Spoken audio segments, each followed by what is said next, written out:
성경에는 나오지 않지만 패러독스라는 말이 있습니다. 우리 한글로는 역설이라고 번역을 합니다. 이 패러독스라는 말은 겉으로 볼 때는 불합리하게 보이지만 그곳에 진리가 있는 그런 가르침을 패러독스라고 합니다. 이 독사라는 말은 opinion, 의견이란 견해라는 말이고요. 패라라는 말은 with, 함께한다, beside 혹은 beyond, 뭘 넘어선다 하는 그런 단어인데요. 이 패러독스 하면은 평상시에는 이 평범한 말은 아니지만 그 가운데 진리가 숨어 있는 그런 말입니다. 예를 들면 작은 거인, 어떻게 거인이 작습니까? 그런데 작은 거인이 있죠. 누구를 작은 거인이라고 했습니까? 나폴레옹을 작은 거인이라고 했습니다. 나폴레옹이 키가 작았습니다. 그런데 이 키 작은 코르시카 섬의 시골뜨기가 유럽 전체를 석권하는 황제가 되었습니다. 키는 작았지만은 거인이었습니다. 그 영향력을 그 당시에 유럽 전체에 미치게 되었기 때문이죠. 덩샤오핑, 키가 작은 사람입니다. 그런데 지금 중국의 경제적인 발전은 덩샤오핑의 결정과 결단과 리더십 때문에 그렇습니다. 그는 고양이가 검든 희든 상관이 없다, 쥐를 잘 잡으면 된다. 그래서 체제를 넘어서, 공산주의 체제를 넘어서 경제적인 자유주의를 받아들이게 되었던 것이죠. 지금에 이르는 중국의 부흥 뒤에는 덩샤오핑이라는 작은 거인이 있습니다. 이런 것을 우리가 역설이라고 합니다. 유명한 이순신 장군께서도 역설을 얘기했습니다. 명량이라는, 여러분 영화를 많이 보신 줄로 압니다. 그 명량 해전이 일어났던 곳, 그곳에 기념관이 있는데요, 그 기념관에 들어가 보면은요, 이순신 장군이 했던 말이 쓰여져 있습니다. 사즉생이요 생즉사라. 죽기로 결심하면 살 것이요, 살려고 목숨을 구하면 죽게 될 것이다. 전쟁에 나가기에 앞장서서 장사병들을 격려했던 이야기입니다. 죽기로 결심하면 살아날 것이다. 어떻게 죽기로 싸우는데 살아날 수가 있겠습니까? 그런데 살기로, 자기 목숨 구하려고 하면 죽는다는 것입니다. 결국 죽기로 결심하고 싸우는 조선 수군들로 말미암아 13척의 배가 130척이 10배나 넘는 수많은 배를 물리칠 수가 있었던 명량의 대해전을 이루게 되었습니다. 이것도 역설입니다. 패러독스입니다. 그런데 성경에는 엄청 많은 역설이 나와 있습니다. 성경에 나오는 역설을 빼버리면 복음이 구성되지 않을 정도입니다. 이 성경의 패러독스에는 어떤 것이 있겠습니까? 하나님께서 아이가 되셨다. 이거 엄청난 역설이죠. 하나님은 창조주 하나님이시거든요. 그런데 창조주 하나님께서 피조물이 되셨다는 것이죠. 이 피조물 중에서도 가장 연약한 어린아이 그냥 내버려 두면 죽습니다. 하나님께서 어린아이가 되셨다. 제2위의 하나님이신 예수 그리스도, 성자께서 아이가 되셨다. 역설이죠. 이 성자께서 아이가 되셔서 이 거룩함 속에 있는 하나님께서, 이 구별되신, 이 죄악으로부터 구별되신 분께서 죄악 세상 가운데 들어왔다. 이거 역설이죠. 이거 패러독스입니다. 어떻게 거룩함이 속된 것 가운데로 들어올 수 있겠습니까? 거룩함은 거룩함으로, 속된 것은 속된 것으로 그대로 있어야죠. 거룩한 것이 속된 것 속으로 들어왔다는 것입니다. 이거 역설입니다. 오늘 우리가 말씀의 제목을 붙였는데요, 십자가에 달리신 왕. 어떻게 왕이 십자가에 달릴 수 있겠습니까? 그거는요 모욕이죠. 왕이 십자가에 달리는 것은요, 이 겉으로 보면은요 패배입니다. 폐위된 것이죠. 왕이 반역에 의해서 죽어버린 것이죠. 그런데 예수 그리스도께서 이 십자가의 패러독스로 승리하셨다는 것입니다. 윌리건 몰트만이라는 위대한 신학자 중에 한 사람은요, 예수님을 얘기하면서 십자가에 달리신 하나님, 이런 책을 쓰셨어요. Crucified God. 하나님께서 십자가에 달리셨다는 것입니다. 우리 예수께서 십자가에 달리신 것이죠. 이 역설이죠. 하나님께서 어떻게 십자가에 달려 돌아가실 수가 있겠습니까? 이 역설이죠. 오늘 본문의 말씀은 역설로 가득 차 있습니다. 패러독스로 가득 차 있습니다. 메시아가 오신다는 것입니다. 그런데 메시아가 오셔서 영광스러운 왕이 되셔야 되는데, 그리고 선지자로서 빛나는 업적을 남기셔야 되는데, 그 왕이 오셔서 돌아가신다는 거예요. 그 왕이 육체로 오셨다는 것입니다. 그 영원하신 왕, 우리 하나님께서 성육신하셨다는 인카네이션, 이 고기를 가지고 육으로 이 세상에 나오셨다는 것이죠. 어떻게 하나님께서 이렇게 되실 수 있겠습니까? 말씀이 육신이 되어 우리 가운데 거하심에, 우리가 그의 영광을 보니 아버지 독생자의 영광이요 은혜와 진리가 충만하더라. 말씀이 육신이 되어 우리 가운데 거하심에, 이거는요 그 당시의 문화권에서는 샥이었어요. 이거는 엄청난 패러독스였습니다. 이 그럴 수가 없는 거예요. 왜냐하면 그 당시 그리스 사람들은요 육체를 갖는다는 것은 저급한 상태로 떨어지는 것이라고 생각했기 때문에요. 하나님은 영이신데 그 영이 육체를 갖는다, 이건 저급한 상태로 떨어지는 것을 의미했습니다. 이 그리스 사람들은요, 그리스 사람들의 사고를 결정시키는 그런 고전들이 있습니다. 그리스 사람들이 읽었던 고전 중에 하나는 이 플라톤의 대화편입니다. 소크라테스와 대화를 나누는, 제자들이 대화를 나누는 많은 대화편 중에서 파에도라는 대화편이 있습니다. 그 파에도라는 대화편에서는요 사람이 영혼이 불멸하다라는 얘기를 하고 있습니다. 영혼은 불멸한다, 영혼은 거룩하다, 그리고 육체는 저급하다. 사람들이 잘못돼 가지고 육체를 갖는다고 생각을 했어요. 그 파에도라는 내용 가운데는요, 마부가 두 필의 말이 끄는 마차를 타고 지금 여행을 하고 있는데요, 그 여행이 이데아의 세계, 이상적인 세계, 가장 높은 영광의 세계, 천상의 세계, 그 천상의 세계에 도움이 있는 그곳까지 이르기 위해서 여행을 한다는 거예요. 그런데 그 두 말이 어떤 말이냐 하면요, 하나는 검은 말, 하나는 하얀 말. 이 하얀 말은 정의로움을 나타내고요, 이건 절제를 나타내고요, 또 다른 검은 말은 욕망을 나타내는 것입니다. 이 정욕을 나타내는 것입니다. 열정을 나타내는 것입니다. 그런데 이 두 말을 잘 이끌어야 된다는 거예요. 이거를 조화롭게 이끌어야 된다는 거예요. 그런데 사람들이 이 세상에 태어난 것은 어떤 모습이냐 하면요, 이데아의 세계를 전진하면서 여행하다가 이 검은 말이 뒤비졌어요. 검은 말이 그냥 뒤집어졌어요. 이 검은 말을 컨트롤을 못했어요. 사람이 욕망을 컨트롤을 못했어요. 정념을 컨트롤을 못했습니다. 그래서 이 말이 뒤집어지면서 마차가 뒤집어졌어요. 그래서 마부가 땅에 떨어지게 되었습니다. 땅에 떨어지게 되면서 사람들이 육체를 입는다고 생각을 했어요. 그러니까 재수 없으면 육체를 입는다는 거죠. 거룩한 상황으로 남아있질 못한다는 것이죠. 그러니까 사람이 육체를 갖게 된다는 것은요, 그리스 사람들이 생각할 때는 열등한 존재로 떨어진다는 것입니다. 육체를 가지게 된다는 것은 저급한 신세로 전락하게 된다는 것이죠. 영혼의 감옥에 들어가게 된다는 거예요. 영혼의 낡은 옷을 입게 된다는 것이죠. 그게 육체를 갖는다는 것입니다.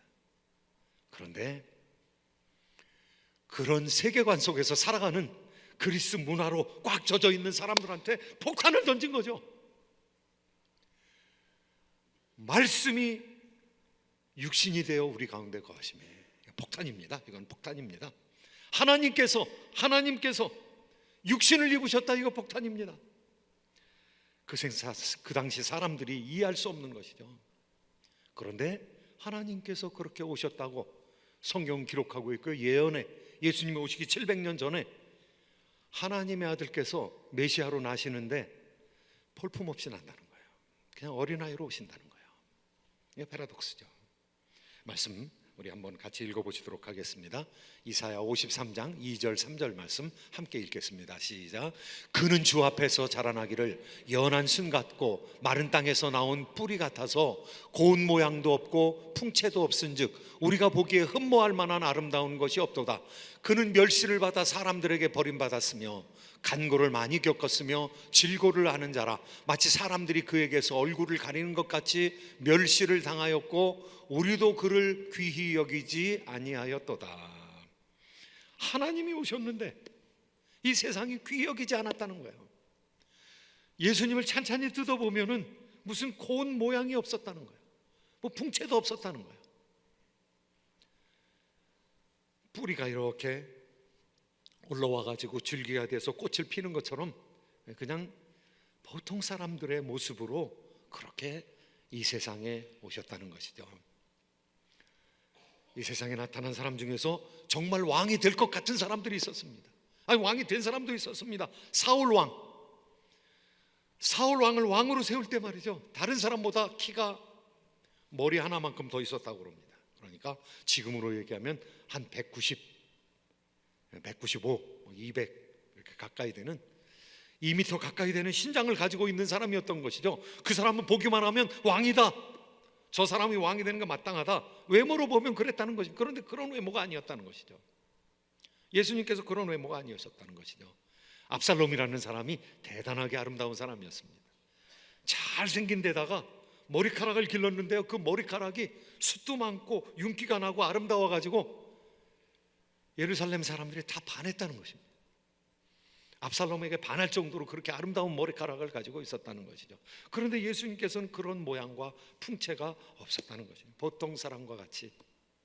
그래서 그 당시에 예수님과 제자들이 함께 다니면 누가 선생이고 누가 왕이고 누가 신하인지 알 수 없을 정도의 그런 모습으로 예수님께서 다니셨다는 것이죠. 예수님께서 이렇게 오신 것은 창조 세계로, 물질 세계로 예수님께서 오신 것은 이 피조물을 구원하시기 위함입니다.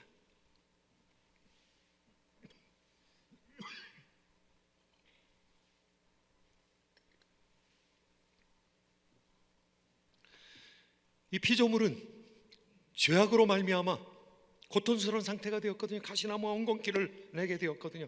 그런데 그 핵심이 사람의 죄악에 있거든요. 그런데 그 죄악의 구렁텅이로 예수님께서 들어오신 거죠. 예수님께서 하나님이시면서 아이로 나타나신 것이죠. 이 패러독스,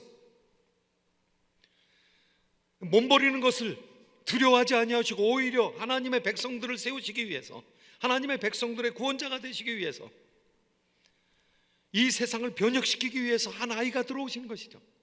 패러독스입니다. 그런데 더 큰 패러독스는요, 이 제사장이 되셨는데, 예수님께서 제사장이 되셨는데 제사를 드려야 될 사람이 돌아가신 거예요. 제사장이 죽은 거예요. 제사장이 자기 몸으로 제사를 드려버린 거예요. 이거 패러독스죠. 제사장은 제물을 잡아가지고 드리는 분인데, 예수님의 사역을 세 가지로 얘기합니다. 하나님의 사역에 대행자가 있는데요, 대리자가 있는데 이스라엘 가운데서는 그것을 세 가지 직분으로 얘기합니다. 왕의 직분, 선지자의 직분, 그리고 제사장의 직분. 왕의 직분, 이사야 9장에서 11장에서 이미 말씀드렸어요. 선지자의 직분, 그는 원더풀 카운슬러, 그분은 엄청난 지혜를 가지고 계신, 지혜와 총명을 가지고 계신 분이었다는 것이죠. 그래서 정말 놀라운 모사의 역할을 했던 선지자라는 것이죠. 그는 평강의 왕이었다는 것이죠. 완벽한 왕이셨다는 것이죠. 그런데 그분이 제사장이셨습니다. 어떻게 제사장 역할을 감당해야 되는가? 구약의 대제사장은요, 1년에 한 번씩 백성들의 모든 죄를 용서하기 위해서 지성소에 들어가셔야 될 분이었습니다. 지성소에 1년에 한 번 들어가는데요, 지성소에 1년에 한 번 들어가기 전에 2마리의 염소를 하나님 앞에 바쳐야 됐습니다. 하나는 아사셀 염소라고 했고요, 하나는 하나님을 위한 염소라고 그랬습니다. 아사셀을 위한 염소는 2마리 염소를 중에서 이제 제비를 뽑아가지고 그 염소에게 안수를 했습니다. 대제사장이 안수를 하면은요, 백성들의 모든 죄가 그 염소에게 전가가 되는 것입니다. 그럼 전가가 된 모든 백성의 죄를 전가받은 염소가, 아사셀 염소는요, 바깥으로 나가야 됐습니다. 영문 바깥으로 나가야 됐습니다. 영문 바깥으로 나간다는 것은 죽는다는 얘기입니다. 짐승에게 잡혀먹게 된다는 것이죠. 아사셀이라는 것은 사탄의 다른 이름이라고 합니다. 사탄에게 내어준 그런 짐승입니다. 백성들의 모든 죄를 가지고 영문 밖으로 나가가지고 무인지경에까지 이르러서 죽든지 말든지 해야 됩니다. 대부분 죽겠죠. 맹수들에 의해서 죽겠죠. 늑대에 의해서, 사자에 의해서, 곰에 의해서 물려 죽겠죠. 물려 죽는 것으로 말미암아 하나님의 백성들의 죄가 그냥 안 보이는 대로 가버렸다는 것입니다. 동에서 서가 먼 것처럼 하나님 백성들의 죄가 전부 가버렸다는 것. 그래서 하나님의 백성들이 제사 때 모여가지고 7월 10일 대속제일 날 그것을 바라보면서 하나님께서 우리의 죄를 용서하셨다, 이것을 알게 되었고요. 그 다음에 한 마리 남은 염소, 그 남은 염소를 죽였습니다. 죽여서 피를 받았습니다. 번제로 드리고요, 모든 것을 제물로 드리고, 그리고 피를 받아서 지성소에 들어가서 1년에 한 번 들어가는 것입니다.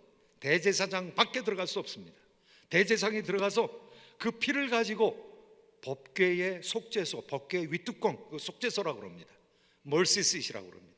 시은좌라고 합니다. 그 시은좌에다가 피를 뿌리는 것입니다. 피를 뿌림으로 백성들의 죄를 다 용서받게 되는데, 대제사장이 죽으면 제대로 제사 못 드린 거고요, 대제사장이 살아서 나와야 합니다. 대제사장이 살아서 나오면 제대로 제사를 드린 것이고 백성들의 죄가 용서받은 것이죠.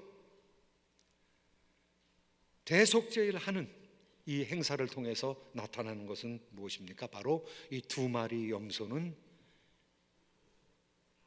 예수 그리스도를 예표하는 것입니다. 한 마리 염소는 떠나가야 합니다. 떠나가서 죽어야 합니다. 예수님께서 1차전을 벌이셨는데요, 영적인 1차전을 벌이신 것이 광야에 예수님께서 성령 충만해지셔가지고 광야에 나가서 40일 동안 금식하셨습니다. 그래서 광야에 나가서 시험을 받으셨는데 거기서 죽어야 되는데 사람들은 죽었습니다. 사람들은 광야에서 죽은 것이 아니라 낙원에서 죽었습니다. 아담과 이브가 낙원에서 유혹을 받아들여서 부패하고 낙원을 상실하게 되었던 것이죠. 이스라엘 백성들이 40일 동안 거기 있는 사람들이 여호수아 갈렙 빼고 다 죽었습니다. 그래서 새 세대가 가나안 땅에 들어가게 되었는데, 예수님 그 역사를 40일에 압축적으로 보여주고 있는 거지. 인간의 역사는 실패의 역사였습니다. 죄짓고 죽어가는 역사였습니다. 그런데 예수님께서는요 40일 금식하시고 사단의 권세를 물리치셨습니다.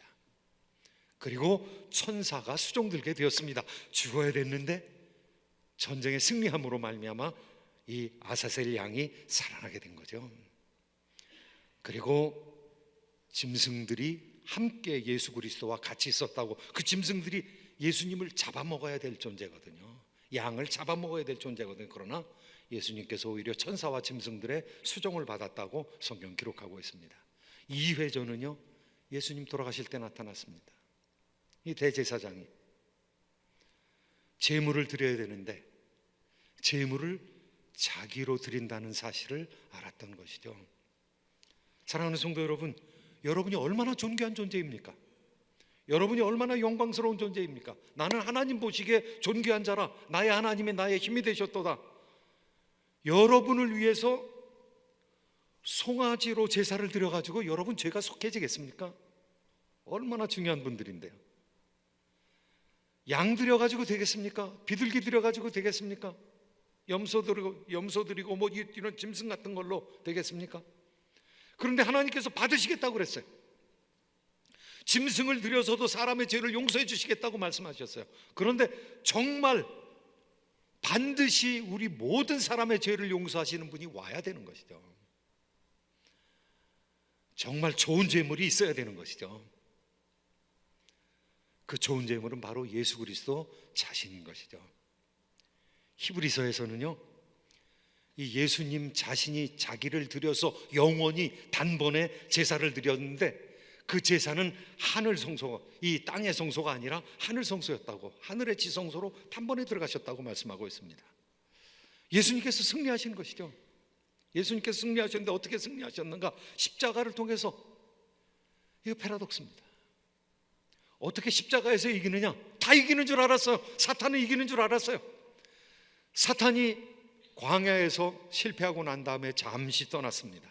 잠시 떠나서 계속해서 예수님을 시험하다가 결정적인 시험의 때가 왔습니다.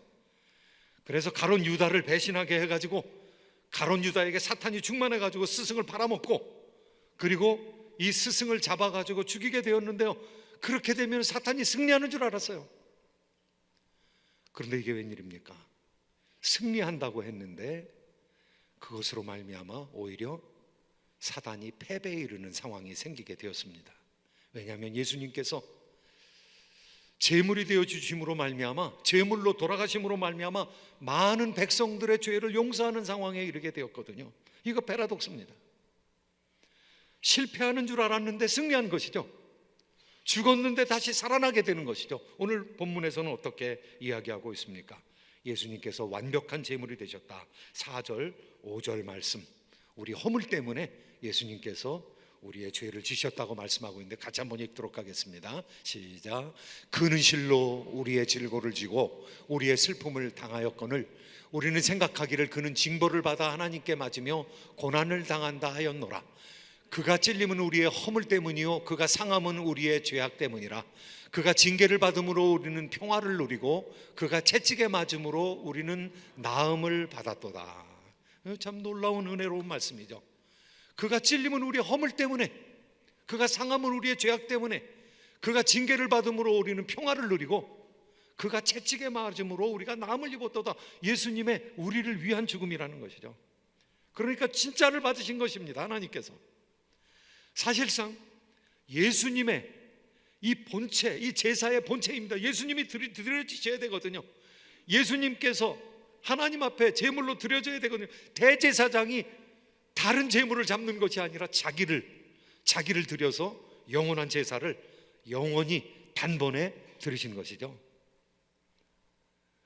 그런데 바로 그 제사로 말미암아 구약에 있었던 모든 제사가 유효한 것이 되었습니다. 예수님께서 진짜로 제사를 드림으로 말미암아 다른 것은 다 그림자거든요. 모형이거든요. 앞으로 올 것의 모형이거든요. 그래서 히브리서에서는 예수님을 제사장으로 얘기하고 있는 히브리서에서는요, 짐승으로 예물을 드렸어도 그것을 받고 그것으로 죄의 용서함이 되었거든 하물며 영원하신 하나님께서 보내신 자기 아들을 통해서 단번에 영원한 제사를 드릴 수 없겠느냐. 예수님께서 제물이 되셨다고, 그 제물 되심으로 말미암아 우리가 용서함을 받게 되었다고 선언하고 있는 것입니다. 2회전에서 승리했습니다. 사단은 이겼다고 생각했는데 그 이기는 것으로 말미암아 실패하게 되었습니다. 사단의 이김이 하나님의 승리가 되어버렸습니다. 오늘 말씀을 통해서 제 세 번째 패러독스는요, 예수님께서 부활하시게 되셨다는 것입니다. 죽음의 권세를 이기시게 되었다는 것입니다. 오늘 말씀 우리가 한번 같이 읽어보시도록 하겠습니다. 7절 8절 말씀 같이 한번 읽겠습니다. 시작. 그가 곤욕을 당하여 괴로울 때에도 그의 입을 열지 아니하였으며 마치 도수장으로 끌려가는 어린 양과 털 깎는 자 앞에서 잠잠한 양같이 그의 입을 열지 아니하였도다. 그는 곤욕과 신문을 당하고 끌려갔으나 그 세대 중에 누가 생각하기를 그가 살아있는 자들의 땅에서 끊어짐은 마땅히 형벌받을 내 백성의 허물 때문이라 하였으리요. 예수님께서 우리를 위해서 어린 양으로 오셨다는 것이죠. 제물이 되셨다는 것이죠. 그런데 제물이 완벽한 제물이라는 것이죠. 한 번 드려도 영원한 효과가 있는 그러한 완벽한 제물이라는 것이죠. 그리고 그 제물이 바로 나의 허물을 위한 제물이라는 것이죠. 저와 여러분, 이 믿음을 가져야 되는 것이죠. 예수님께서 내 죄를 위해서 돌아가셨다는 것, 이거 믿어야 되는 것이죠. 여러분, 우리가 죄인인 것은 믿으십니까? 네, 우리가 죄인입니다. 예외가 없습니다. 아담의 후손들이, 아담족들은 이거 전부 죄인인 것이죠. 그런데 하나님께서 패러독스를 통해서, 예수 그리스도를 이 땅에 보내시는 패러독스를 통해서 구원을 이루기를 원하시는 것이죠. 나는 죄인이지만 예수님께서 내 죄를 용서하여 주신 것을 믿습니다. 이렇게 되면 죄가 용서함을 받는 거 여러분 믿으시기 바랍니다. 그리고 이제는 새롭게 열매 맺으시면 되는 것이죠. 행의 열매, 선한 열매, 의의 세마포 옷을 입도록 여러분이 하나님 은혜 가운데서 자라나시면 되는 것이죠. 예수님께서 두 가지의 승리를 하셨습니다. 두 가지의 승리. 첫 번째는요, 광야에 나가서 승리하셨고, 이 두 번째는 십자가상에서 승리하셨고, 십자가에서 부활하심으로 승리하시는데요, 부활하시면서 어떤 승리의 결과가 오는지 오늘 성경 본문이 얘기하고 있습니다. 53장 9절부터 10절까지 말씀 다시 한번 읽도록 하겠습니다. 시작. 그는 강포를 행하지 아니하였고 그의 입에 거짓이 없었으나 그의 무덤이 악인들과 함께 있었으며 그가 죽은 후에 부자와 함께 있었도다. 여호와께서 그에게 상함을 받게 하시기를 원하사 질고를 당하게 하셨은즉 그의 영혼을 속건제물로 드리기에 이르면 그가 시를 보게 되며 그의 날은 길 것이요 또 그의 손으로 여호와께서 기뻐하시는 뜻을 성취하리로다. 그가 죽었는데요, 악인들과 같이, 오늘 본문에 나와 있는 것처럼 악인들과 함께 무덤에 묻히게 되었고요, 예수님 십자가에 못 박히실 때 그 십자가 위에다가 죄패를 달았습니다. 죄패, 이 죄의 타이틀을 달았는데 유대인의 왕이라고 달았습니다. 그 당시에 유대인의 왕은 어떤 사람을 얘기하는가 하면은 유대인 반역자들의 수괴를 얘기하는, 반역자들의 이 지도자를, 사령관을 얘기하는 것이거든요. 그런데 그와 같은 타이틀을 달았습니다. 그런데 예수님께서 네가 유대인의 왕이냐 그랬을 때 빌라도를 향해서 내가 유대인의 왕이다, 내가 이것 때문에 태어났다, 내가 유대인의 왕이라는 겁니다. 그런데 내 나라는 이 세상에 속하지 아니하였다. 예수님께서 이렇게 말씀하십니다. 만약에 내 나라가 이 세상에 속하였다면 나를 따르는 사람들이 나를 이렇게 잡히게 놓아두지 아니하였을 것이다. 그런데 내 나라는 진리에 속한 나라라고 예수님께서 말씀하십니다. 옆에 달려 있었던 사람들은 혁명을 했던 사람들이죠. 열심당원에 속해 있던 사람들이죠. 나라를 찾겠다고 사람 죽이면서 노력했던 사람들이죠. 자유의 투사들이죠. 강도였던 것이죠. 로마 사람들이 보기에는 강도죠. 국법을 지키지 않으니까 반역자인 것이죠. 그래서 죽게 되었습니다. 예수님도 정치범으로 십자가에 못 박혀 돌아가시게 된 것이죠. 그래서 죄인들과 함께 되었습니다. 거기서 죽었습니다. 그런데 부자와 묘시를 같이 쓰게 되었다는 것은 무슨 뜻입니까? 예수님을 은밀히 믿는 사내들인 공회원이 있었던 것이죠. 아리마대 요셉이 있었던 것이죠. 예수님의 숨은 제자였던 것이죠. 예수님을 밤중에 찾아왔던 니고데모, 예수님이 가르치시는 중생의 말씀을 깨달은 그 니고데모가 둘이 은밀한 제자가 되어서 이 사람들이 예수님 장례를 준비했습니다. 장례를 준비할 뿐만 아니라 아리마대 요셉은 자기 묘시를 내어주었습니다. 그래서 예수님께서 잠시 동안 아리마대 요셉의 무덤에, 그 돌을 파내어서 만든 무덤에 계시게 되었던 것이죠. 그대로 예언이 이루어지는 것이죠.